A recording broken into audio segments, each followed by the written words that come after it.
Oh yeah, yeah. Hi, I'm Isa, and for this month's Know Your Mayan, we have one of the champions of the 13th ICFC, or the Intercollegiate Finance Competition, which is the most prestigious and the longest running finance competition in the country. So here we have JP Delavin.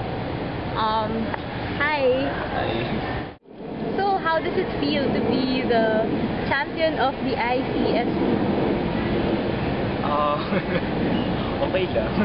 Hindi kasi pinaghirapan din naman namin siya. So, feeling ko naman deserve namin. And, yeah, Paano yung training niyo dun? Basically, every week, Sir Darwin gives us a long test. Kasi sa beginning ng semester, nag-assign siya sa amin ng different topics. Tapos, kailangan each topic ma-master namin by getting 88% of each exam. So, yun. How many exams did you have? Bale, every week. No. Since March? Was that March? Yeah, since March. So, okay, sobrang dami. So, may I ask, what were your prizes sa ICFC? Merong cash prize na paghahatian namin tatlo na 100,000 pesos. Tapos merong MBA scholarship sa team. Tapos meron din CFA Level 1 review. And medal. Wow. So, given na you have Phoenix and sobrang daming exams, how are you able to manage your subjects last sem? Kasi Phoenix, yung for Phoenix kasi yung training namin, parang isang subject din siya. So, parang I just have to treat it as a normal subject. So, ayun. Wala namang sobrang conflict with the Phoenix training in my other subjects. Yun lang, medyo mas mahirap nga kasi every week mayroong ka long test. So I heard na naka-4 ka daw last sem.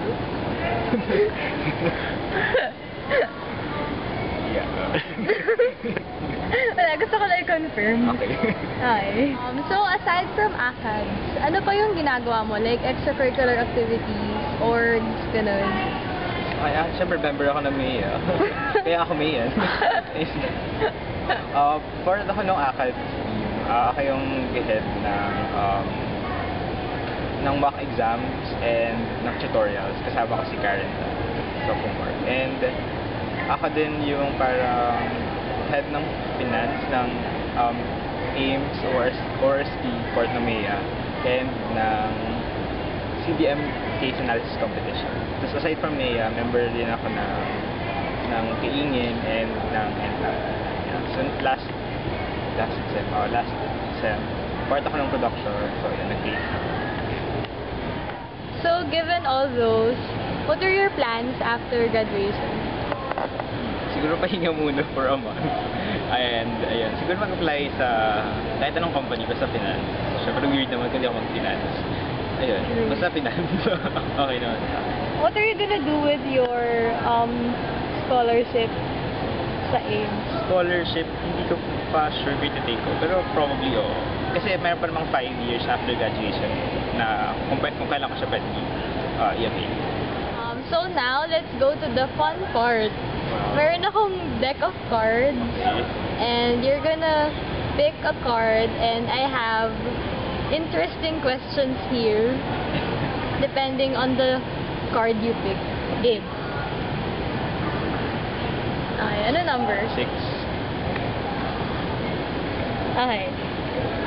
Number 6 is, if you were a beverage, what would you be? Kailangan ba alcohol? Yes. Siguro beer na lang, kahit na ayoko talaga nun. Beer kasi chill lang na yun. Sakto, hindi siya sobrang lakas. Sakto lang. Kasi kapag merong beer, masarap mag-good. Okay, for the next question. King. King. Nice. If you were a letter, what would you be and why? Letter? As in, letter? A, B, C, D, E. Pwede bang dalawang letters? No, isa lang. A. Why? Sige, J na lang para J. Okay, for the last question. 7, wow.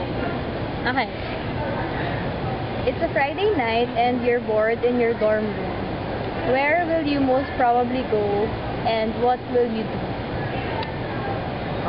Friday. Siguro kasama ko yung friends ko. So, anong ginagawa nyo?